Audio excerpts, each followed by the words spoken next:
Everyone, in today's video, I will be showing guys some ways to simply fix your G29 paddles not working. So you will need to simply got the paddles mapped to gear up and gear down. Simply check that if your gear up and gear down options are working properly, and simply check if your edge shifter that also that's optional, but please check it if it is plugged in or not. And if it is, so might be it might be defaulting.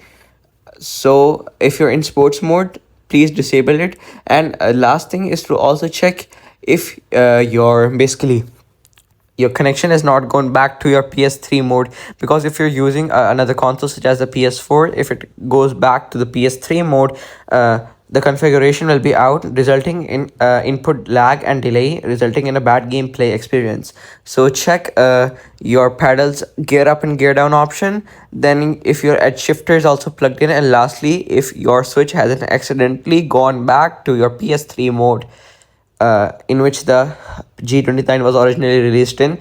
And if it has gone back, simply shift it to the console you're using, for example the PS4 option or the PS5 option. So yeah, thank you for watching this until the end. Don't forget to subscribe the channel and like the video, and thanks for watching.